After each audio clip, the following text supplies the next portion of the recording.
Thank you for coming. Welcome. We're on Integrated OKC, and I'm speaking with Tiffany McKnight today. And hi, what's up? Hey, Wes. How are you doing? I'm doing amazing. Thank you for bringing me this amazing brandless coffee that has no name on it. Yes, brandless. I really like that place. And then it shows up. I'm really into local coffee places now, more so since I've started to be way more conscious about where I'm shopping and where I'm getting things, and wanting to continue to support small businesses. And I just think that smaller coffee shops, it's better. Absolutely. I actually never heard of HQ Coffee till right now. So honestly, since they're a small, chilling, company, I don't mind. I was just joking about the nameless. They're right past the Brahms milk bottle building. Oh, no way. On Okay, Northwest cool. Expressway. It used to be a little food joint, and then they changed, and now it's a little coffee spot. So. Oh, okay. I'm gonna have to go check it out. Yeah, they have a drive-through, and there's a little cute nook you can sit in in the front. So. And work and stuff in there. Yeah. Okay, I'm gonna have to go try that out. Yeah, but it's really like a external patio. They don't really have full blown plug up your computer that kind of vibe. It's more like drive through, a quick spot. You could have a quick meeting there. You know what I mean? But okay, well, maybe never mind. I do kind of like a spot where I can go in. It's cool, quiet. Yeah, that's Prelude coffee for me. All right, well, I'll keep that in mind. Yeah, so. It's very chill. It feels very almost like a little Brooklyn coffee shop. So you can kind of go and kind of post up, and it's in the. I don't know what the building is called, but there's collective businesses and spaces that are in one large space, which I really like. It kind of reminds me of that third space I've been telling you about, where you kind of have, food and business and arts and everything converging in one place. Yeah. We need more of that. Absolutely. So before we get too far down that road, just tell us about who you are in general. Kind of give us what do you doing, and what are you going for? Yes. Who hello. is Tiffany McKnight? My name is Tiffany McKnight. I am 37 years old. I identify as a woman. I identify as a Black woman. And I grew up I was born in Miami, Florida, and lived there for a short amount of time. And then my parents moved out to Broken Arrow, surprisingly. And I went to public school there for a couple of years. And then my oldest sister was clepping out of math in public schools. And so then someone had suggested. Does that mean you're testing out? Yeah. Okay. Yeah. And so then my, someone had suggested to my mom, oh, well, what about Hall and Hall? This is private school that's in Tulsa. And so then my sister got in, and then, cause you actually have to test to get into the school. And so she got in, and then we kind of slowly all transitioned. And then I'm the youngest of four. And then all four of us ended up going to this private school in Tulsa, Oklahoma. So I basically grew up in Tulsa, Oklahoma. Wow. And then moved to Oklahoma City. I went to OCU for a couple of years, and then I was studying graphic design there. They got rid of the major and made it a minor through mass comm at the time, and I was like, well, I really want to focus on the design. So I transferred actually to OU, and then I went there for screen printing, and and then I graduated in 2012, I believe, from OU, and then I've just been living in Oklahoma City ever since. Wow. Yeah. Wow. What a story. Yeah. What a story. Okay, cool. So we got the full thing, Okay, yes. That's a very light version. Is it a very light version? Yes. Hey, it's I know it's fine. As much as you could cramp down, into that 30-second space that, right. we were running. But, that's amazing, dude. So you went to OCU, and they got rid of the graphic design program. Yeah. What? And then, so, you had to switch to another college? Or, well, at the time I wanted to transfer. I mean, honestly, originally I was going to go to school for singing. So I used to be a big, choir, and I used to be a theater kid. Wow. So Holland Hall in Tulsa is a liberal arts kind of school, and they actually have really amazing facilities that foster the art on their campus. And so I was really involved. I mean, I loved doing arts when I was younger, and even before I was really involved in doing art classes, 2 out of all of my 3 other siblings, we used to make paper dolls together, and we played video games, and I just loved looking at magazines and just letting my imagination kind of run wild. So you're always kind of really soaked into the creative side of your brain, for sure. Absolutely. And in a lot of my upbringing, I grew up kind of in a really dysfunctional home, and so I think the arts for me as a child really helped create like a space for mental escape for me. Right. And so it's something that I've definitely latched onto from a young age, but I kind of always knew that like, if I'm going to do this, like this is a lifelong, art is a lifelong commitment. It's not just, you pick it up one day and you just make it happen. And I think especially when you read interviews and you learn about older artists who've been in the game for a long time, a lot of them, like they dedicate their whole lives to their practice, expanding, having that growth as people and as artists, like over time. And so I love seeing and knowing there's progression that was possible. So it's something I've definitely been interested in from a young age, and I don't really talk too much about my past because I mean honestly, if we started talking about private school, like we'd be here all day. Right, we don't have to. It's like we can focus mostly on like the art, like what you're doing like presently. You know, what are you looking for? Like what are you doing like in your artwork, like your primary practice, your subject, Okay. You know, what is your like process? Where am I at now? Yeah, what is your process, you know, like kind of nowadays, you know, Okay. as the world knows you today?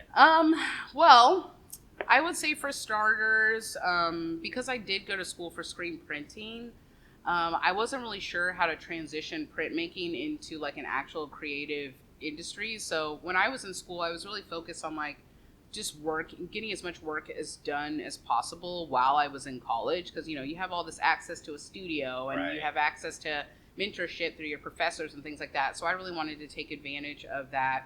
And then kind of fresh out of college, I actually ended up working in the publication industry. So I worked for two major magazine here in Oklahoma City and also a newspaper for close to like 7 to 9 years. Okay. And the publication industry really like helped shape my mindset when it comes to marketing, you know, how to tell stories, you know, how to talk about your artwork, how to talk about community, and kind of just how do you showcase the craft outside of what we just kind of keep locked in here.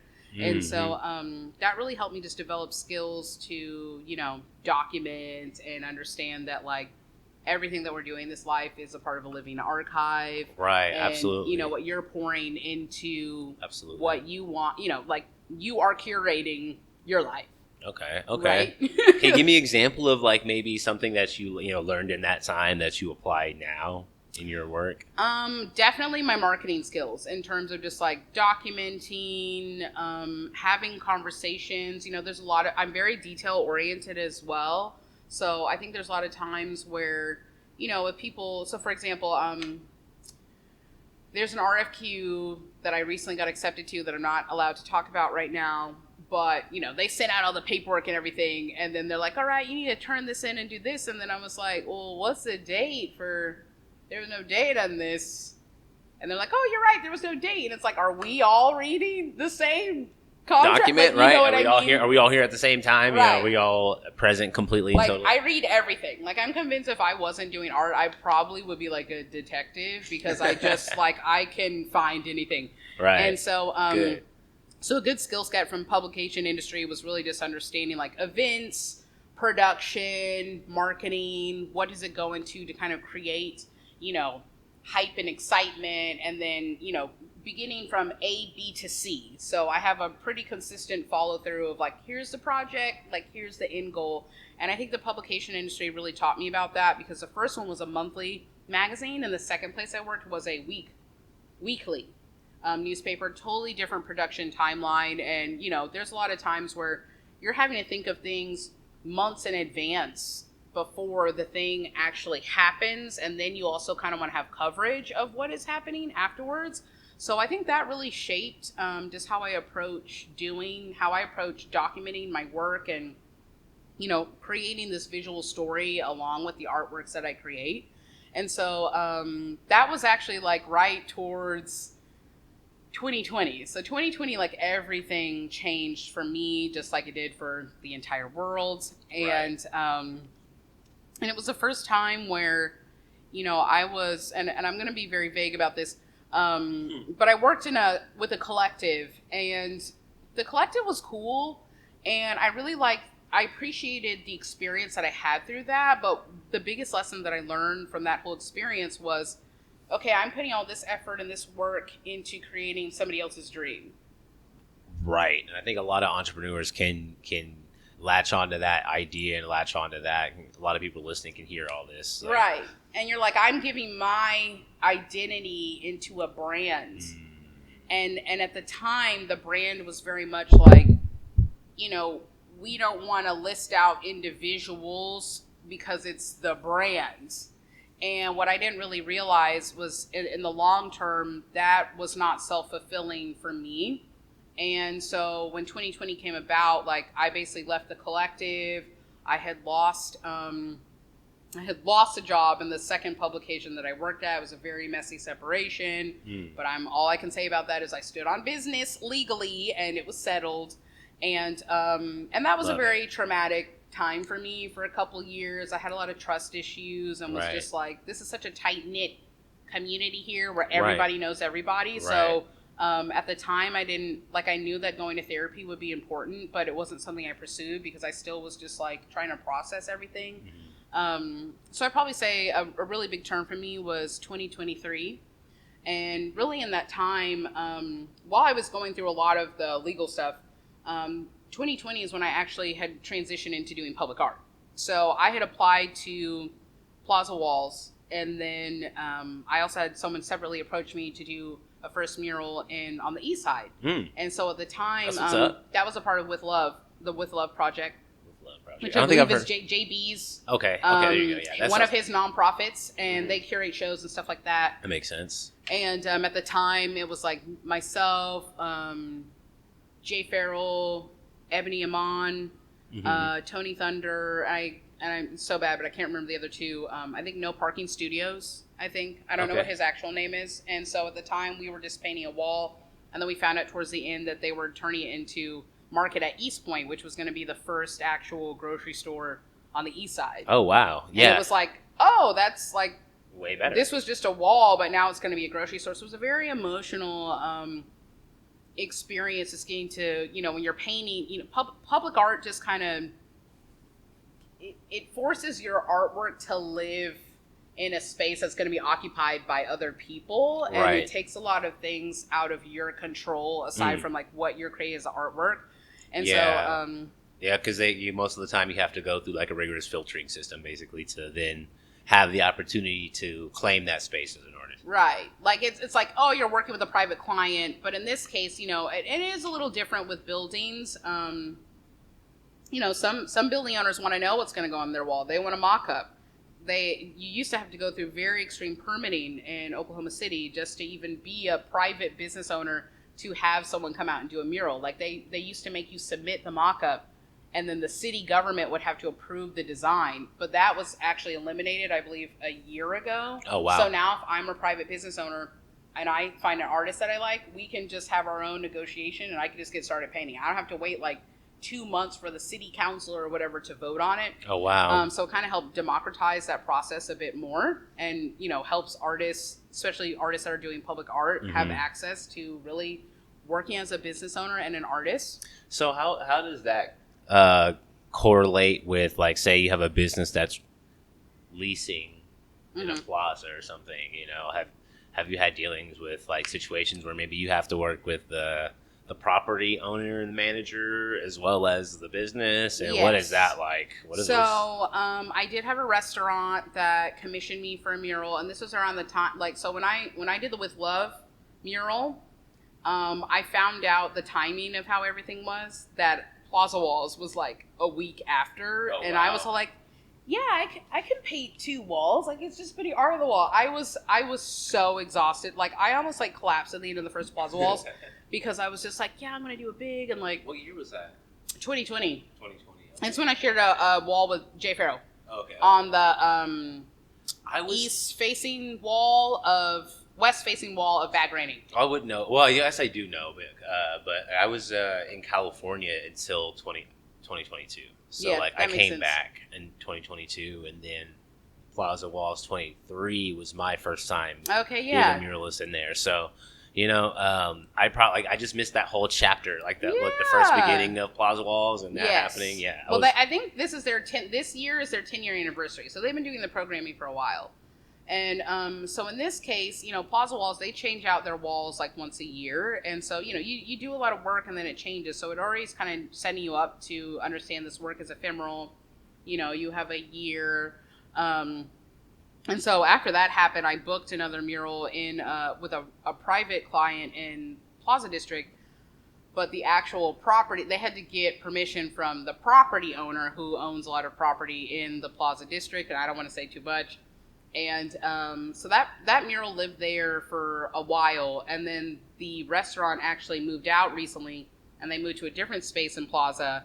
I was not notified, and then they had removed the mural. So a property owner still technically has the right to remove or cover up the artwork. On a professional and respectful level, it's kind of the property owner should let you know that they're about to remove the artwork. And artists can kind of avoid that situation from happening by working a clause into their contract about, this is how long the mural lives, here's the timeline, here's the rights that you retain to the artwork. In the event that, the property owner decides they want to remove the work or blah, blah, blah, you must notify the artist within, 30 days prior to removal, blah, blah, blah, blah, blah. So everybody's protected. Right. And when they sign that, they're agreeing to that. So then let's say that you get a property owner to sign that and then they go and they remove it without your consent, then, you kind of have grounds for a lawsuit. Right. And I'm not a lawyer, but I'm just saying, it really depends, right, on how it's... It seems to me, and I don't know that much. I've got a cousin that's a lawyer and some other friends that are lawyers, but it seems to me, as long as you can prove some type of financial loss or to that somehow, maybe, because for example, on another hand, if you get hired for a large scale mural or something and it's going to take 6 months out of the year to do, I've heard certain artists of certain calibers ask for how much money I'm going to lose in the next 6 months working for you and including that into the overall bill. Yeah. So if you can quantify losses and charge for that in your contract, and on the other hand, how much can you quantify the loss of a mural or what is that actually? Is it emotional suffering? You know what I mean? How they argue in other civil cases, but really at the core of that, I think it would be more so about, this is providing tourism for your business. It's creating ephemeral, people are creating experiences and memories with your artwork. And, if more people were more cognizant of crediting artwork, then it's hey, you have a business, you have an artist, and then you have a tourist. And I'm excited about the mural I'm in front of that might be on the side of a restaurant. Well, I want to tag the restaurant because I also love the restaurant that I eat at. I also love this artwork, and I love what artists provide and bring to the community, and I want to uplift that.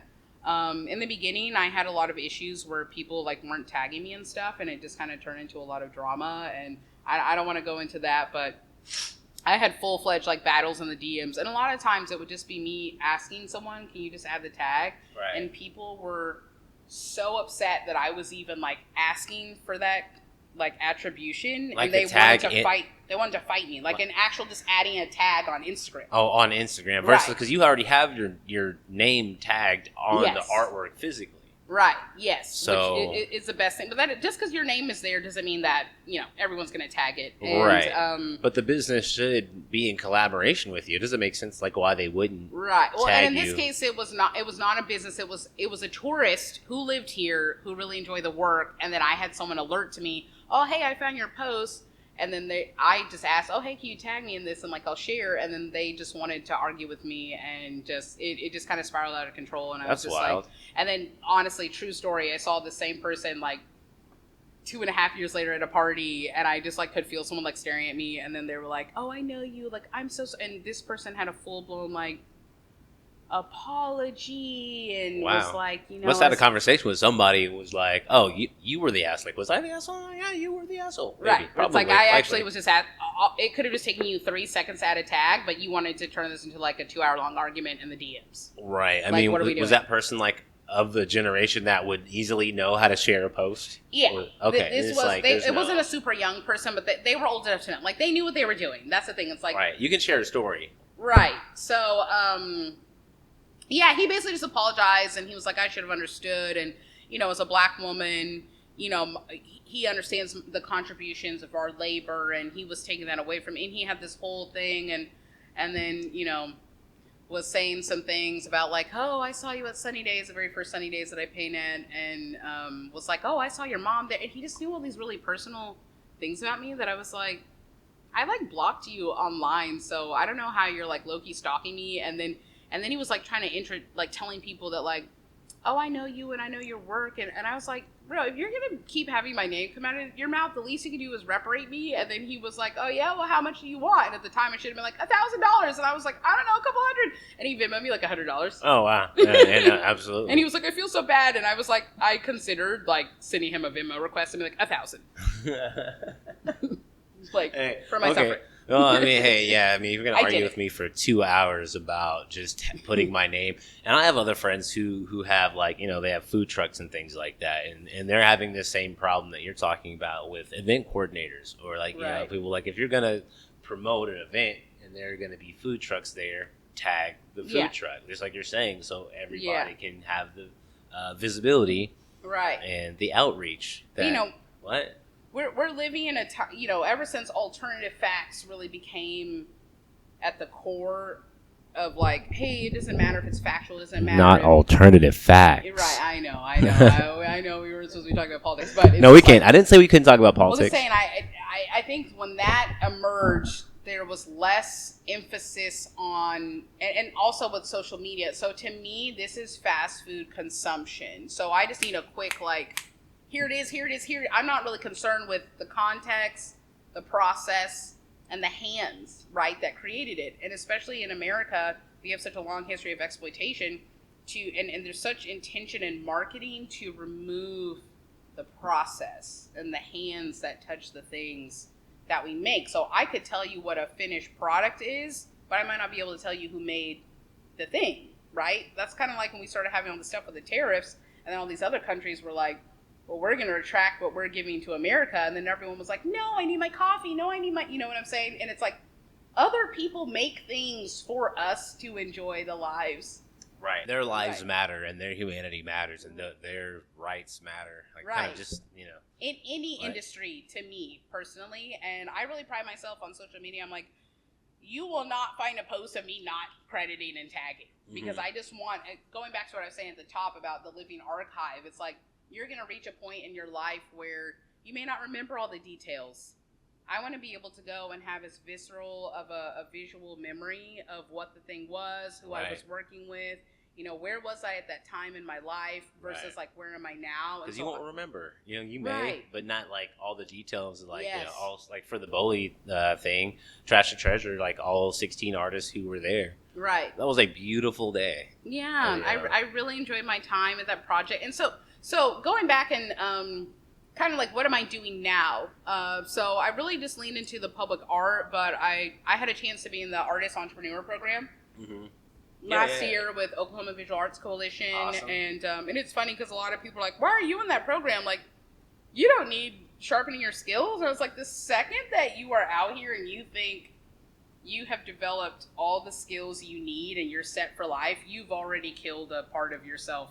You've killed all the growth and the forward trajectory that you could have. Right. Because you've exited out all the possibilities to, you see there's a plateau that you're on. Right. And you feel like you're at the top, but you're not. It's just a really long, flat road. Yes. With that attitude. and in a way, I don't want to say that I was fully there, but say, I was doing the murals, I was doing the private commissions, and then just got to a point where it's like, this is great, but I'm not bringing in more business, and I'm allowing my reputation to be dictated by the streets versus me being in control and setting up what is the impression that I want to give people and potential clients, whether that be through my artist website, my social media, or just how I'm carrying myself online. And so it's very important to me, and I try and stay pretty consistent in what I put out there. And so the Artist Entrepreneur Program really helped me understand like the ins and out of business. And,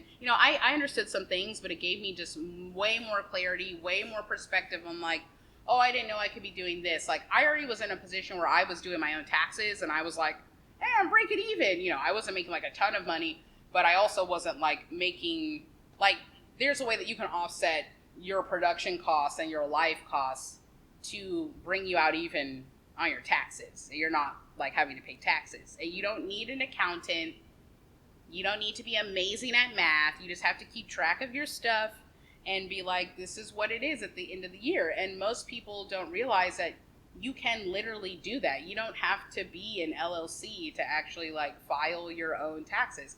So that was kind of the extent of where I was really doing business dealings for myself. But the cohort really, like, they gave us a book to read, which I did read the book, and it was very dense. And I was like, okay, so we're basically just learning how to be better capitalists in this class. And I think it's good to at least have some access to that knowledge and still know yourself and your value and like what you want to take from that to apply. I think there's sometimes people, they view stuff like that and they're like, oh, it's trying to make us a better capitalist. Well, I don't want to be like the man. I don't want to be like the system. I don't need to listen to, and it's like you actually have free will to choose like what you take from this life and what you apply to your life. You don't have to take everything that you're learning in the class and apply that. You know, right. Like, just because I take a class doesn't mean I'm going to open a factory in China and start, like, exploiting people to make myself. Like, to you know what I'm saying? Make your art. Yeah, exactly. And so the class really helped me just kind of have a bigger picture of what needed to be done. And so I feel like ever since, because that ended last November, and then we got to do some business pitches where everyone received a grant, and it very much was like, here's my idea, here's kind of how I want to work on this idea for the next, like, several months. And so at the time, so I'm a founder. I started LLC in 2020 called People by People. And at the time, we received it was me. I received a Thrive grant through Oklahoma Visual Arts Coalition. And so myself and some collaborators, we put together an art book that had a lot of photography. And it was just, at the time, I didn't really realize it until later that, like, I was still kind of exploring aspects of, like, myself and it was a project of a lot of growth. I think as artists, we're like, I can be the creative director, I can be the editor, I can do this and this. And it really taught me a lot to be like, okay, I'm taking on too much when I thought I could juggle all of this. And then it was like, if I were going to do this project again, here's how I would delegate my needs so that I'm not showing up and functioning at like 30%. Facts. Right, versus you being at 100%. Right. So with that being said, like, what has been your most challenging project of 2025 so far? Of 2025? Yeah. I mean, we just started, but, you know. I mean, I've had a few projects this year. I haven't, so I wouldn't say that anything has been, if I were going to say what was my most challenging project. Yeah, we can modify it. We can modify 5 years. Would be when I had a chance to collaborate with an artist named Anj Braggs, who's based in Tulsa, for the new Adult Wellness and Education Center that was in Norman. Okay, and so we was had that in the pool, like where you guys painted the mural in the pool? Yes. Yeah, so we had applied to an RFQ for the city government had like a hallway that they wanted. We did not get that RFQ, and then like the next day when we found out we didn't get it, they're like, oh, well, they had a wall open up through their, you know, the government's always getting walls. And then they're like, oh, we really liked you all's design. Would you all be willing to do this wall? So it turned into like a direct commission. And so we're like, yeah, this is great. I was like, oh, same budget, whatever. And I have a very good habit where I'm like, if I find out about a wall, I may not have even signed the contract. I'm going to look at that wall. Mm-hmm. Let's go look at what this is. And so by the time I get in there, I'm like, this is a big wall. This is a pool. You know, you're going to have to use certain paints. You have to use certain paints to paint around, you know, consistent chlorine, exposure to chemicals that are the offshoot from the water. And it's something that most people who put out the RFQs aren't thinking about, like, because they're not thinking about the wall surface or like, you know, if it's plaster, brick, flat, drywall, is it finished, smooth? Right. And I had pitched to them, like, well, let's do a different design on this main wall that was on, they had already painted it and everything like concrete. And then I was like, but let's also do above these windows, which was drywall, which, you know, looking back, if I could have done that again, I would be like, let's not do the drywall because we're in an indoor pool. And also, why is there drywall in an indoor pool, right? That was above, like, where was it, like, in the area? It was like above so there's like the pool, the windows, and then like above the windows. So we did like a long stretch, almost like a frieze of like 1, 2, 3, and they had like colored film on the window. So if you look at it at a distance, it almost looks like it's like a stained glass sort of vibe. And then there's a perpendicular to the wall. There's one main wall that's on the concrete, and so with that, RFQ was very difficult because, you apply for something like that and you're like, yeah, I can do this. And then you're like, oh shit, like this is totally different. This is a whole other ball game. Working as effectively an artist contractor for the government, very different. You're having to read a lot of paperwork. You have to have insurance. Obviously you don't want to get harmed on the job. What are the materials that need to be used? So once I kind of factored all these things, I was like, okay, well, I'm actually going to just negotiate this. I was like, okay, we're going to have to double this budget. Like, we're doubling the budget. Can you double the budget, right? And they were very perceptive to it because they were like, we never thought about the type of paint and they had been building this building for 2 years, and they brought us in the last 2 months. As like an afterthought. Before it opened. So they were like, this is the only time that you can do this. And it's like, okay, so by the time all the contract negotiations and everything happened, it had been like a month. So at this point, we're talking, can you paint all of this in a month? Right. And it's like, oh, this is actually insane. And did they drain the water or anything like that? They let the water in? So it was empty, and then we went in and we did our trace, and then the day after, like, this is just a sort of alignment I have in my life spiritually, is like the next day they're like, okay, they're going to start filling the pool, which, when they're putting pool water in, they're mixing all kinds of chemicals. So it was a lot of things. But, we made it to the very end. My collaborator at the time, she ended up getting a job in Tulsa. So, like, our availability kind of changed. And so they're just, I feel like for RFQs, you have to, and really not even just RFQs, but just bigger projects, especially for public art, things happen. And we really have to allocate, you have to give yourself enough time in the timeline and your planning to really, allocate for something to happen. And, I really hate to say it, but like at that point, it's not just art making, like it's project management. And I think when artists have project management skills, they can do a lot better. And that's really just from being open to, training as a business owner. What does it take from point A to C? You know what I'm saying? And making sure that you're following through. Like, I think I've told you before, like most of my deadlines, I tell myself my deadline's like a week and a half earlier than my actual deadline. So I'm already like working on my designs and stuff like that, and then being like, okay, well, I'll send it off, and just kind of you give yourself time to allow for the client, for them to potentially come back and be like, oh, I don't like this, or oh, can we change this and we do that, and so you can still stay on time for what they need. So that definitely was the biggest public art project I've done to date. And that was difficult. Congratulations, though, by the way. Thank That's you so awesome. much. It was very nice. It's huge. It's not, like, easy, It's like we're talking about it, like, or at least you're talking about. I'm just, like, kind of letting you go. But, like, I'm not, like, it's not downplaying how difficult that is to kind of make happen how few. There's only so many RFQs, and then only so many people can do them. Yeah. So I feel really proud. They both gave us, like, a key to the wellness center, and I have it, like, hanging up in our house and everything, and they had a ceremony, and we got to, like, talk a little bit about it. Does it actually open it?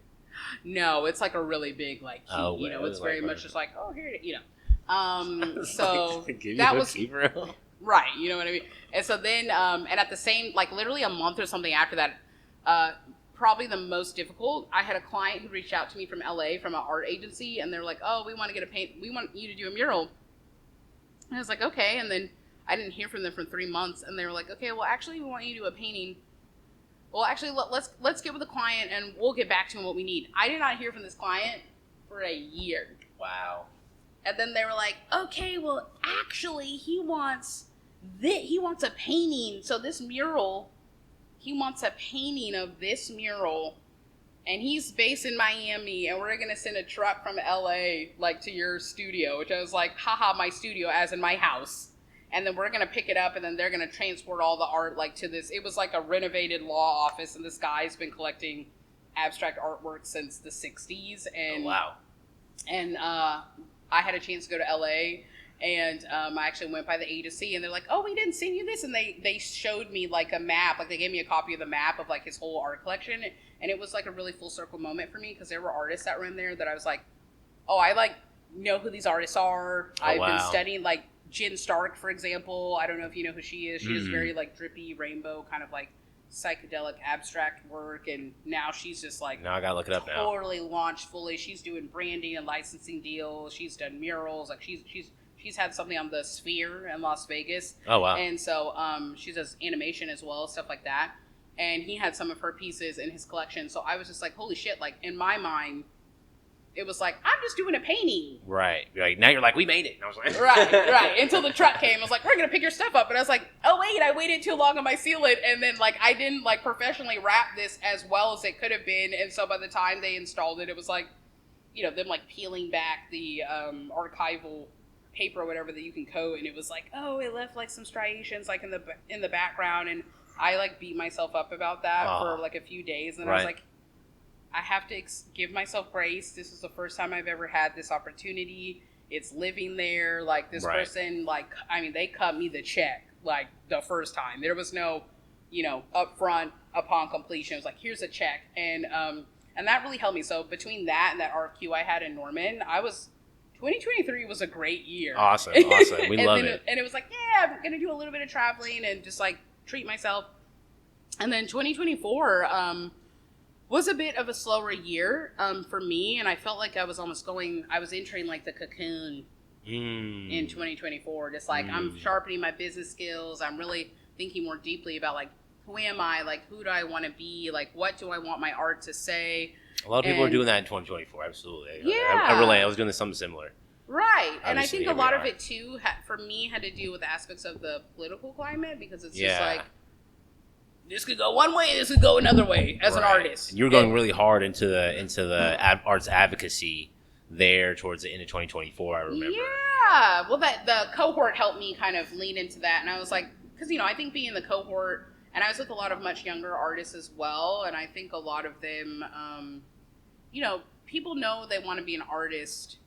I just don't think that they think of, like, what all that really entails. And I think when you're younger, it's very much like, me, here's my identity. And then I think when you get into the mid-career, you're like, okay, I'm starting to unpack, like, who I was, like, when you're in your 20s, quite frankly, like, you're still a child. Like, you're like a baby adult. I've had it explained to me like this is really, really hilarious. You're like a baby adult. You know, like you're like, you've only been an adult, quote unquote, for, at 21, like 2-3 years. Right. You're like a toddler adult. And then you get towards your 30s, you're like hitting towards like an adolescent, prepubescent adult. Yes. And then, then you kind of fully, your brain's like, whatever, okay, cool. Fully developed. Like 40. And also just, like, in American culture, I think it's very much like, you're in high school and, like, prom. And some people never fucking grow out of that. Promiscuity and, like, popularity. And then it's like, now you're 21, get drunk. Like, literally, just in America. And it's just very much, like, party culture and, like, you know what I mean? And levels of bottles. And I was doing a lot of drinking in my 20s, and I was numbing a lot of the pain that I had experienced when I was younger, and I didn't really have that clarity until maybe like I was hitting like 35, and was like, oh, I'm starting therapy, and I'm actually starting to like unpack things in my actual life, and so it's just made me feel more connected to my artwork, and so in 2025, that's powerful. Thank you for sharing. Hey, huge. Mental health, especially, I think, for the Black community, is essential, because I think a lot of times, and I want to tread lightly in how I say this, and I'm not trying to be offensive. But it is essential. Like, we would just, I've been in therapy for like 2 years. So right. It's essential. I'm close to 2 years for me, and I see, I have 2 different therapists. One is a white female, one is a Black female, and I see them every other week. And then I was doing physical therapy for about 2.5 months prior to Painting and Sunny Days, because, we store a lot of the trauma in our body as well. And I was just having reoccurring back pain where I'd be down for like sometimes a week, sometimes like 2 weeks, and just be real sensitive. And it's like, I don't know what's going on. I didn't do anything. And it was just like things that were triggering that pain. And so when I had Sunny Days this year, when I found out I got into Sunny Days, which, they had a fairly rough year. and but they made it through on the other side. And when I found out I was getting into that festival, I was like, I really need to get my body like right. A lot of things I don't go to therapy with my work problems, but it's kind of like, oh, I'm feeling anxious about maybe this unknown, or what if this doesn't work out, or what if this happens, then what? Like, how is my life going to change? And therapy has really helped me be like, we just have to stay in the present moment, because you can't control the outcome of anything. Exactly. And you're changing and growing. If you're changing and growing, it's happening all the time. And so therapy just helps me navigate those things in real time, and helps me not beat myself up so much with my own anxiety. And it's there's something called your internal family system, which is basically like all the voices, the collective voices of everyone who's raised you, or the environment that you were raised in, live inside of us. I haven't heard of that, and that's scary, because of the people who are in my that's very scary, because I don't want anyways. Right, yeah, and I had a father that was very dismissive and verbally abusive, and there's a lot of times where like his voice, and it's not like their voice, right? It's like their sentiment is through your internal monologue, exactly, with the anxiety, exactly, right? And it adds as well as like those negative voices that tell you what is or is not important, or like or as you move you can or can't accomplish this, or you're going about it in a way that's satisfactory or unsatisfactory, or like it helps you unpack all these like ideals, because like even like while you're talking, I had like a parable or like a phrase come up, and like before therapy, I wouldn't have even questioned it. I'd be like, oh yeah, that's true. But now, like, things come up, and I'm like reassessing everything that just naturally bubbles up, because or you let it just pass through you. Right. I mean, and that's like an accelerated process now, because like it passes through me and I see it now, as versus like it passes through me and I identify and latch on and associate with that, which are two different things. Yeah. It took me a while to get to the point where I could, at least acknowledge and feel like what was passing through. And then, now it's to the point where it's like, okay, cool. Actually, that's not true. That phrase like, I thought. As one of my therapists says, is it facts? Do you have all the evidence to support the thing? Because our brain is so programmed to be like, here's my manila folder of what's happened. And I'm always trying to, come up with an easy resolution for you. And so it's always trying to give you an answer. It's like, sometimes we don't have the answers. No, absolutely not. Sometimes you don't have the answers, and so therefore an answer is unsatisfactory. Right. The answer is any answer is unsatisfactory, because you kind of just have to go through it. Like kind of as the Buddhists say, there's no replacement for experience. Like they don't say that exactly. Yeah. But they have this concept of like Wuji and like the all source, like basically experiencing source. You can't explain it, because once you explain it, it loses all that is its allness, or it loses its sourceness. Well, we're trying to we're trying to come up with an analytical explanation of things that just are. Right, exactly. And so once you go through it, you kind of start to unpack yourself and understand the pathways that are yourself, and how that even unfolds as you're moving through your day.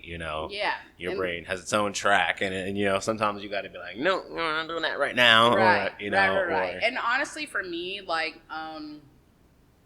slowly giving up and renegotiating my relationship with medical marijuana has really helped me with that, because I find that I was having a lot of just like racing thoughts and stuff like that. And now that I have more clarity through sobriety, and I'm just kind of like, okay, like this is work, this is, just changing my relationship. And a lot of the habits that I was having were ways for me to cope with things that had happened to me in the past. And so now, like, that I have this clarity and I have this focus that feels like unmovable, it's just like, okay, let me hone in on like what I'm doing. And so in this past year, when I found out about working at Sunny Days, and I had a lot going on at the time. I was applying for a grant through People by People, which, right now I've reframed it as arts advocacy, and providing resources for artists, having those conversations. And, I'm slowly working on it, and I've been trying to be better at not beating myself up for being like, I have to have this all ready to go. It's like, no, you don't. This is a process. It's all a process. And a lot of things kind of go like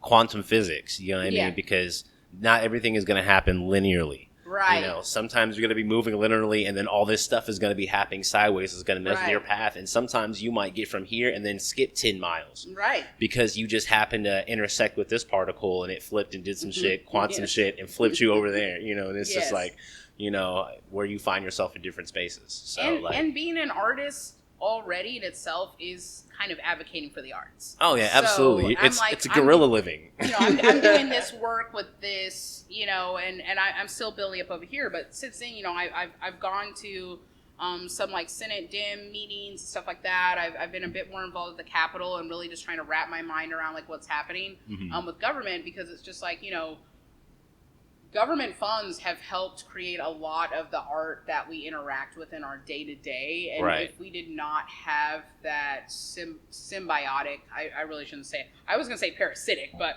if we didn't have that sort of relationship with the government, I mean, you would just be relying on the kindness of like rich families to like make that happen. Basically. And so, you know, or creating products that literally anybody could buy at a, you know, in the passing. Yeah. Just not suited to everybody's work, you know. Right. And our tax dollars at this point have been going towards funding these larger public art projects. And so I feel like, hey, you know, as much as our current government tries to act like it's disconnected from the people, everything that it's been and what it, you know, potentially will be is being, you know, fueled by the people. So I feel very connected to the value of that. And, you know, I think that there's power to be empowered as an artist, to know that, like, when you're not in a suit and you're not in your government office, like, you're probably going to a farmer's market, an arts market, you're going to a museum, you're going to see a movie, you're picking out wallpaper for your house, you're picking out furniture, what type of things are you going to get at Lowe's? Every single one of those things has been touched by somebody with the artist, designer mindset. And so I think when we really, you know, focus on the arts are like an integral part of our biological evolution as human beings, like, we cannot separate ourselves from that. And I think a lot of people kind of forget that, and they just see it more as a commodified version of what the arts are now. And it's like, if we did not have creative expression, like, our brains would not be the same human beings that we adapted and you know, evolved into. So we wouldn't have the tools that allowed us to live, because that was creative thinking. You know, using a rock to smash a nut, and then it rolls. Yes.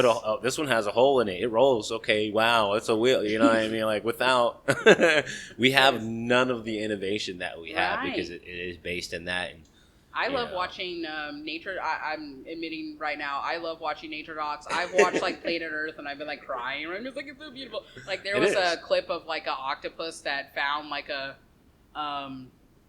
coconut shell, and it was like, I'm being chased, and then it just sucked itself up, and it was hiding under the coconut shell. And That's insane. It's like, I mean, their brains are like just as smart as ours are. They're more, I think, in a way. In a way, because we can't control every. Well, I guess we can control every finger separately. You can't control your pigment, like kind of like a cuttlefish, or, you know, or the shape of my skin to match complex environmental differences. My degree is in biology, so I mean, you tell me, like, we don't have that in our DNA. We can't do that. Yes, but we are still essentially spiritually connected to the animals, and so absolutely. So that's why I really love watching nature docs and stuff like that, because it just reminds me that, like, I'm a part of this ecosystem, and I think, you know, the patriarchy really focuses on, like, man is above dominion of the animal and the earth. And it's like, that's not actually true. Like, you would not be here. We're more like you did not come into the divine feminine energy of a woman's body. Like, what are you talking about? So anyways, we could go on about that. But so I think. Speaking of, tell me about sunny days. Speaking of sunny days, because you just got through with that. So while the energy is fresh, because you just got through doing it like last week. So I did. You can't be forgetting to talk about that right now. So it's kind of a long story. Oh, that's fine. And so we got another like 15, 20 minutes. So I will say with sunny days, you know, they want because they work. So they're a 501(c)(3), and anytime they go into rural areas, like, this is their first time back to Oklahoma City. This is the first one. Oh, wow. And which I was like, yeah, I'm going to pay to get in the city. And not that I don't want to go to rural areas, but it's like, you're back rural Oklahoma. Like, I have actually been harassed multiple times while painting as a black woman. Wow. And I've had people threaten to call the police on me. People just coming out and giving me suggestions on what I should do. Mm-hmm. And a lot of the times as a woman, there's always a man lurking in the wings to be like, this is what you should be doing. And it's just like, I know what I'm doing. But literally, there was a team, a male and a woman team painting at Sunny Days. And he was like, everyone was just asking her questions, but they never asked him the same questions because they trust him as a man to know what he's doing. Right? And so when you start to apply that, it's like, okay, public art, you just never know what you're going to get. And so with Sunny Days... I find that interesting, very much. It's just gender dynamics. And so with this Sunny Days... They walk around the district, they find usable walls, which again, the average person's like, it's a wall, just paint on it. And I've learned over time, it's like, you have to go and assess this wall. What is the wall made out of? We need to prime the wall. Right. How much sunlight is the wall getting? Is there moisture passing I saw yours, through? it looked like you had a really good one, really good space. I did, and I have so many important things to tell you about the space. And so, so they asked for a mock-up because the building owners through the festival want to know what's going to be on their walls. And so they ask you to put through a mock-up because they have certain values instated on what they can allow and what they can't, but there's still like freedom of what you can paint. Right. And so I submitted like 4 mock-ups. I was like, I could do this, I could do that, I could do this. And I was like, okay, I don't really, I'll figure it out when I get to the festival. Right. And so the week of the festival, it was raining and lightning and thundering, and I was like, okay, well, I guess I'm just gonna keep waiting out. That night that I saw you, I didn't get to trace for like another 2 nights. Yeah, and then because it was raining the next couple nights, it was terrible. Just lightning. It was really bad, and so the night that I got out there to trace, I was like, okay, like I'm gonna use this ladder, and then it was like, oh, well, there's a lift. I was like, man, I haven't driven a lift since 2023. Oh wow. And then I was like, let me get in this lift for a minute. It was like, all right, muscle memory. I was like, all right, I got it back. I was like, I'm doing the lift. I'm doing the lift. Back into it. Because by the time you're just like up and down, it's like you're getting beat just by going up and down a ladder. And 100%. So I ended up using the lift and was so happy for that. And then I did my trace on the wall, and then it was like the next day I started coming out and laying down color, and I was using spray paint. A lot of people were hand painting, which it's like, I lost 3 days, and I really need to get this done, get going, right? And it looked amazing. Like I remember you had like the rainbows on the sides as well as like super bright colors, kind of and you had there were dancers in front of it. I was busy that day, so I couldn't show. Oh my god! But like so I was like, oh my god, it looks like such a good situation. You dancers in front of your mural, what? And that was like okay. I need to expand on that. Yeah, expand on that, because that was wild. We got to talk about that. So first and foremost, I will say the building in itself is currently, there is We the People and then Culture Hub, which are both being spearheaded by Indigenous and Two-Spirit women. Oh, nice. First of all. And so they've been creating community in that space. And then I found out that week that it used to be a whites-only bank.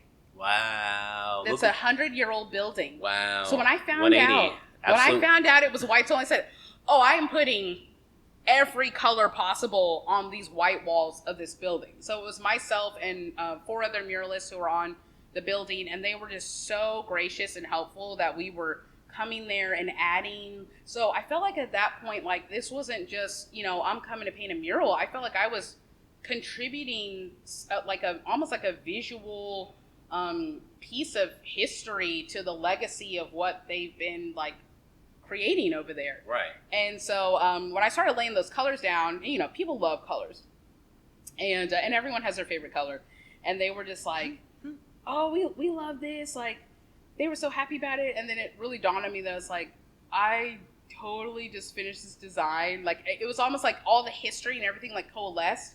And then I was like, oh, I started this little small sketch, and then I just kind of finished it like a couple days before the festival. So what I actually ended up doing for the wall wasn't even included in my mock-up. Wow, that is so awesome. I love when that happens. You're like, hey, well, whatever. They don't care, because the thing is, most people won't care as long as you're not putting like explicit things that are going to have a problem, as long as you're not breaking the rules. I feel like most people, they don't even know what they want to see. Right. Which is why they have the mock-up.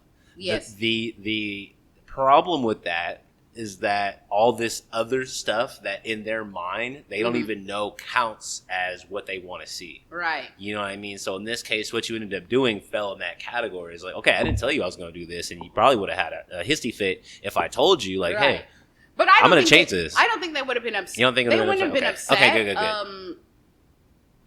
And for what it really meant to me on a personal level is like, sometimes our brains have to process information. Like I could sit here and do 20 sketches, but for me, I always know and I can feel in my gut when the design is like hit that place. And so the finished mural for me, I was like, this is it. And I titled the piece Semilla de Vida, which means seed of life. Mm-hmm. And so I was really just thinking about Calles del Cinco and Capitol Hill, and that district was originally supposed to be the capital. Wow. They were building their own roads. They had all this investment over there, and then I think similar to the Black Wall Street, there had been various people that were coming into the area, and then once they started, they sat on being like, we're going to actually do downtown here.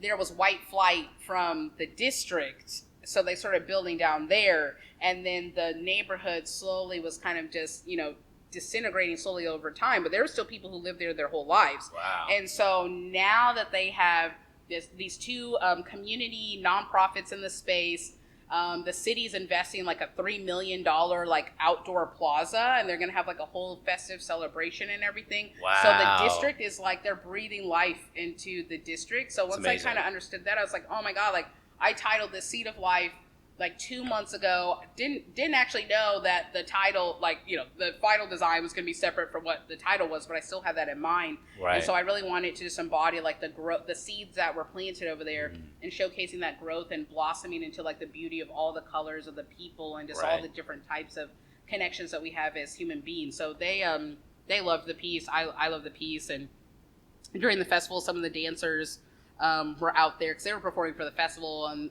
one of the dance troops owner was asking, oh, can we take a photo in front of the piece? And I was like, of course, I would be honored. So they performed at the festival, and then they came over and they're like, okay, we're gonna have them do some dancing and stuff. And I was just sitting there like, oh, whoa, my wait God, a second, hold on, what? I was like, holy shit, this is actually happening. And this was really powerful. It's really powerful when you see people with your work and seeing the joy that it brings them.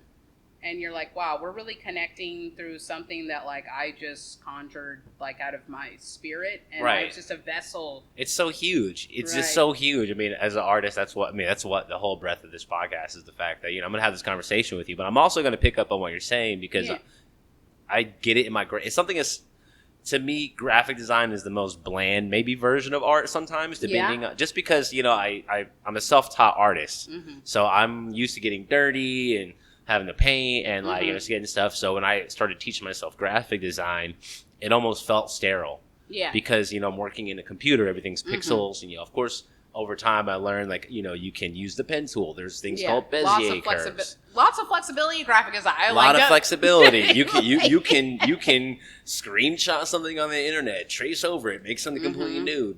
Mess with that, So over time, again, I'm self-taught in graphic design as well, so it's not like I have some sort of handed down way of doing things, but tried and tested way of doing. I have zero tried and tested ways. Well, until now that I've done them after years, now they're all tried and tested. Yeah, but it's really I feel like for me, graphic design is really you're just learning you're viewing art in almost a form of templates, and then it also can prime you to be very detail oriented, and then also when some people don't like to adhere to this, but there are hierarchies within design, and some people don't want to have the hierarchy because they're like, it's a design this is principle. elitist and this is and I'm like, hey, I totally understand the majority of this was concocted and created by a white man, but visually here you can see what is you can feel it, right? And so originally, even for my mural piece for Sunny Days, I was like, oh, I need to fill this in so I can fill it to the top, and then I was like,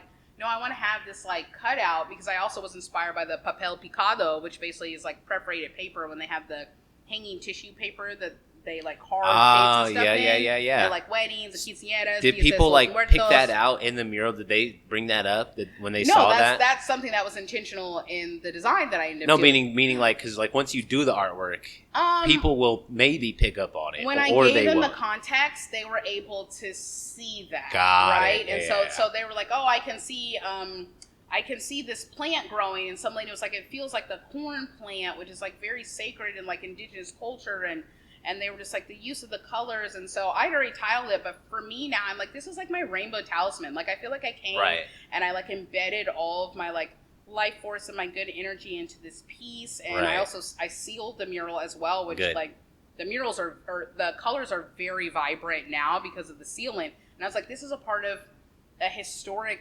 legacy that needs to be protected. Right. And so that company, Mural Colors, that I told you I work with, it's a husband and wife team based in Los Angeles. Okay. And he's Latino. His wife is East Asian, I believe. Mm-hmm. And they're really about restoration, preservation, and they work with a lot of Latina artists in California, and they also work with a lot of government RFQs where they're like, this mural was painted in the 60s. The building owner is either ready to just cover it up and get rid of the wall, or hey, could you come out and restore it? And so a lot of the times all it takes is just you're taking like water hose, garden pressure water, you're just rinsing that mural off, mm-hmm. and then their sealant, which also can act as a primer, can come in, you can just revive those colors. So they'll go out there, they'll chip off whatever old paint, they could do touch-ups, most of the times very minimal, because they can just go with this product and it just brings back the vibrancy. It's almost like you're just re-moisturizing the colors. 100%. And so they've taught me a lot about, they found me on Instagram just randomly. They're like, we love your colors. We feel like you need to preserve that. And so I've had many consultations with them. And like when I went out to LA, they're like, oh, we should meet up. And they took me to a place called St. Elmo Village, which I cannot remember the name of the artist, but Black man, I believe in the late 60s, early 70s. And he started out doing one medium that kind of expanded, and then he started purchasing property in this neighborhood in close to outside of Los Angeles. And then so now they built up like artist studios, and there's like a photography studio, and then like the main house, and then it's like the whole driveway and path throughout the whole campus, like he painted a mural like on the ground. That's amazing. And I was like, oh my God, I want someone to pay me to like paint on their driveway. Like, well, maybe I'll come back, because one day I want to build like an art institute and like kind of have a space where like we're doing artist retreats, workshops, residencies, sending artists out of state, bringing people here, having a transfer of information. Yes. Because I think that's huge, and we really need that here. Especially we have like kind of big fish in small pond syndrome. I notice here, being here. And that's not to say that we don't have some amazing talent, or else this wouldn't be called Integrated OKC. It would just be called Integrated. So I wouldn't be, but I'm focusing on for a reason. But there's a lot of, again, integration. That doesn't mean that I'm not going to talk to an artist that's in LA right now. Right. I know some very large artists who are like, I'm already kind of eyeing them to come talk, because I want that information to be embedded here. And to go back and forth, kind of like what you're doing, and taking this information that you have and that you've gone out and learned, and say, hey, if people want to connect with you or consult with you or something like that, they have the opportunity as well. It's just having access to that knowledge. And so the things that I'm working on now that I'm done with Sunny Days, I've actually been getting more into like graphic design again, even though I was like, I'm done doing graphic design, but I just designed a film festival t-shirt for Dead Center Film Festival, and they also are like, oh, we want to do a hat, so I designed like a hat for the first time, and I was like, okay, this is kind of cool. Amazing. And then an RFQ that I'm not allowed to talk about, but it is through Nichols Hills. My art will be on a moving vehicle sooner than later. There we go. Okay. There we go. Let's go. Let's get really it. Nice. But in the meantime, I'm really starting to kind of dump all of my knowledge, and I'm working on like a Walls to Wonder, kind of your beginning mural journey, like mural making for beginners. Awesome. And wanting to kind of be like, why murals? Why are they important? What is the value of this? Protecting your asset. What does that look like? Marketing this thing and documenting it. Here's all the steps that you can take while you're doing that, because once you're kind of adhering to these steps, and someone comes to you and they're like, oh, can you do this for $1,000? It's like, well, no, here's everything that I laid out in the contract that we're going to be doing. And now you also have these price tiers. Right. Okay. Right. I didn't know about this. Like, I learned this from the outside muralists, where it's like, they're not just coming anymore. They're not really doing, I do a lot of price per square foot, but now you can kind of be like, here's a top tier design that would be X amount of colors. Here's certain amount of colors, maybe it's smaller, and then here's your base. And most of the time a client's going to choose the middle, right? Because you let them choose what fits their budget. Right. That makes a lot of sense. Instead of you just being like, hey, it's going to be $10,000. And then they're like, well, I only had $3,000 to spend. And I had a lot of private clients in the beginning who were doing stuff like that to me. And I'd be like, well, they don't have the money. So I'm just not going to do it. And I didn't have the knowledge then to know that, like, oh, I can modify how much I'm willing to give them to fit what they can actually afford. Right. Doesn't mean you have to do the 16 chapel for that low tier price. It means like just because you can do that, that's something that, I'm could stand to use as well, because I do a lot of portraits, and that's intensive, but I also can do like anime work, and I can do like illustrations, and I can do and you can have that laid out of here's what I offer and here's what you can choose. So allowing people to have the choice. And so what I'm learning here is like, we need more artists that are educated in this sort of resource, but also on the flip side, the business owners. So I'm making that, and I'm also going to make one for businesses and clients where that's it's huge. like, it's huge. Here's what it's like working with an artist. Here's what to expect. Here's how to protect the thing that you're spending thousands of dollars on. Because why are we spending thousands of dollars just to let a mural get destroyed by the sun within like 2 years? You know what I'm saying? And a lot of people are like, oh, the sun's powerful, but it's not that crazy. And I'm like, the sun literally can kill you. Literally. Absolutely. Absolutely. It can kill your mural, like direct. Literally. And so, but that's huge, and I hopefully if I can use this platform or whatever to help you succeed in that, because that's huge. I definitely want businesses to know these things. So it sounds like if you succeed, this will happen, and I want this to happen. Yes, I want businesses to feel weird saying exposure. Yes, because at exposure, all. And again, I will say that the cohort taught me that you can be very selective about what you choose to do for exposure, but here's the little thing that like they're not going to tell you. Even if someone's like, do it for exposure, I still as an artist can be like, here's my quote. How bad do you want it? Are you going to pay for it? Right. Like in a project I had, someone was like, here's this freebie, whatever, and I was like, well, can I have that? And can you pay me? And they're like, yeah, because I asked. You know what I'm saying? Where most artists are like, they don't have money, so I guess I'm gonna have to sacrifice everything to try and get it done. It's like, no, you can literally ask it. What is the worst that they're gonna say? No, or oh well, I don't have that much, but I do have this much, and at least you're getting something like for your time. Right. And so I think my art advocacy through People by People, and even what I'm just doing as a brand as Tiffany McKnight, is really just about advocating for that knowledge, bringing resources, and like research back to the forefront, and being like, we really need. In order for us to raise the value of the arts in Oklahoma, specifically Oklahoma City, all the artists need to be on the same page. Because if I'm out here implementing these, fine-tuned skill sets to negotiate my worth, to get paid more, well, if the client Johnny is like, oh, well, she quoted me $5,000 for this like 20-foot wall. Well, I don't want to pay for that. Well, let me go find this other muralist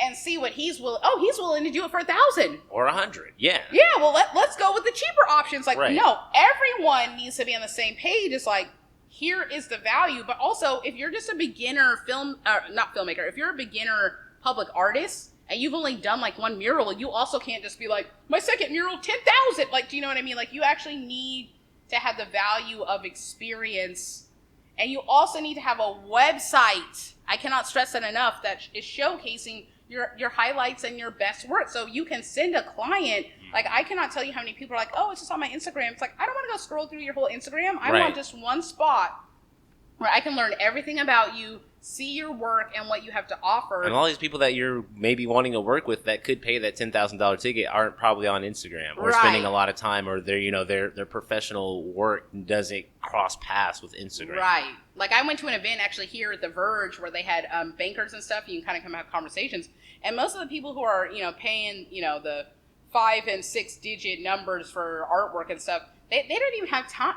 Half of them aren't even going to art shows, and it really just become like, word of mouth or who you know, and it's like, oh, I thought of this person. And so that's where the marketing comes in, where it's like, here's who I am, here's what I do, consistent. And so for Sunny Days, like for my design, I was like, maybe I'll go in this totally different direction, because I need to do something new. You know, sometimes as an artist, you have these doubts creep in. You're like, maybe it's because I've been doing the same thing and I need to do something new. And then by the time I came to that final design, I was like, what are the things that I do well? Right. I do color. I Right. sometimes can do symmetry. Right. I'm creating a space for someone to stand in the middle of this piece and be Right. encompassed Right. in the piece. Well, let me just do what I do well. Right. Right. And people love it. Why am I trying to reinvent the wheel here? Right. And so I think the more consistent you are, and you're really like, this is who I am, but you're also authentically showing, like, here's how I've been growing. You're welcoming people to, you know, be on your personal journey with you, because they Right. don't just want to buy a product. They want to know,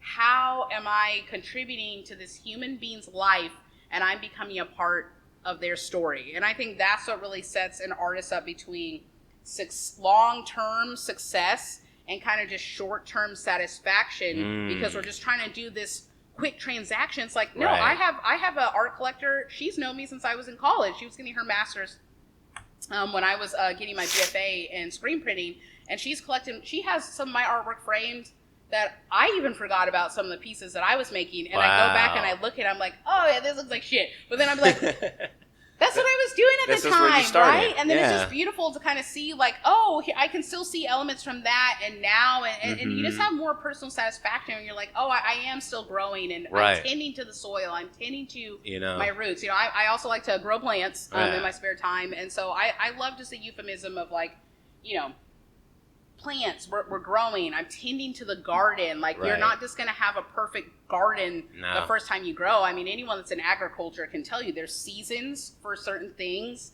You have to plant some stuff, and you don't even reap the harvest sometimes until 1-2 years later, Right. when the plant has to go through the cycle. Right. You know what I'm saying? And Right. I feel that same way about being an artist. It's like, you can't just expect to plant the seeds and then just get this immediate harvest. And that's what the social media has done to us Facts. with the fast food, because we're sitting here thinking, We want it well, now. We want yeah, it I now, want it now, now. now. But you can't. You know, you got to work towards it. And it just comes with time. So I'm happy to be 37 and in my mid-career. Most people are like, oh, I thought you were in your 20s. I'm just like, no. And I think people who have a young spirit, they haven't let the world completely kill them. They're holding on to the joy. Like, that's the thing that really gets me through a lot of the hard things that Right. you know, we're witnessing in the world right now. Is like, if I let the world completely break my spirit and, like, kill the joy inside of me, then, like, what do I have left? And then you're actually allowing the system to win, because they want you to be so depressed and desperate that you're making these impulsive decisions that aren't aligned with, like, your higher and greater good. Right. And so right. I think with the time, just with age, and again, I cannot stress enough, the therapy has really just helped me be like, it's okay for me to rest. Right. 1,000%. Don't have to be 1,000%. working right now. I don't have to be making work all the time and selling. Sometimes it's okay if you don't want to make art for 3 months. Facts. Yeah. So Here's you're working other on areas. other things. And you're Right. filling in the gaps, and you're making other Right. things happen. And, like, you're planting seeds, Right. putting in probably applications, and some things, like, you won't have time. You'll be Right. organizing. You'll be And see, spearheading something. that still sounds nice. I'm sitting here like, I'm putting in over 2,000 hours on my Animal Crossing New Horizons. Hey. That's what I'm talking Like, about. I'm on Happy Home. Hey, Like, I be putting in hours on Rocket League, so I can't even argue with you. But, you know, right. to wrap this up, I'm going to ask you one thing. I really appreciate your time and all the wisdom that you've kind of poured out here, and, you know, all of your soul and energy. You know, it's been really well received, and I think it'll affect a lot of people and inform a lot of people in a really good way. So I'm curious, from our last guest before you, they left a question. Oh, yes. So think you told us how you are, but what's something that's, like, changed your life, and you know, maybe recently, or let's say the last 5 years, just something that's just changed your life, and then you yourself will actually leave a question for the person who's coming later. Okay. Something that's really changed my life, and I know I've hit on this a few times, but again, like, therapy for me has allowed me to be like, we're born into a family, but I am an individual Correct. of my life. Yeah. And I think sometimes when you're so, like, trying to please and fit into what you think your family wants you to be or what you should be doing, Right. you know, you have like you're like linked, you have a chain, you've chained your identity to your family. And just because therapy helped me separate myself from that. Like, I still have love for my family, but there's things that I'm like, this is not what I want for my life.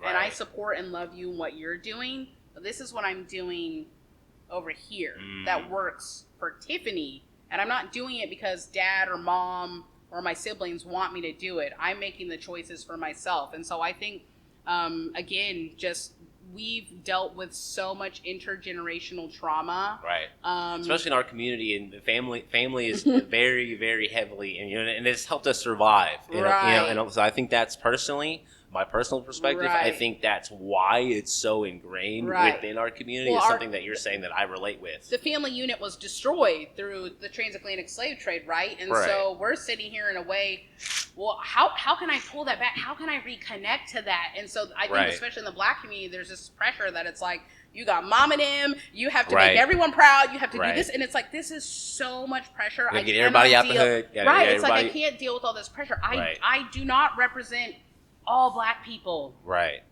I'm just me. Do you know what I'm saying? And so I think when you take that pressure off yourself, that allows you a bit of freedom to really explore like who you want to be. And I would not be in that place now if I hadn't started therapy, because I didn't have any boundaries. I was just like, I got to check in with the fam. I'm doing this. I want to make mom proud. I want to make dad proud. And then it's like, even if they tell you you're proud, you're still feeling unfulfilled because I'm not giving that like to myself, you know what I'm saying? Exactly. And so I would say for the next artist. Wait, no, you can't say it.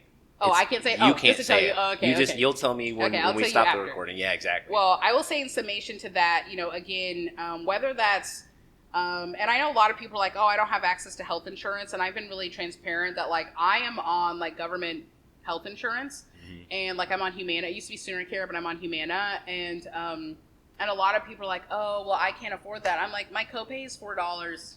You can afford it. And actually, when you go multiple times, because this many people don't utilize the government health system, you start building up rewards.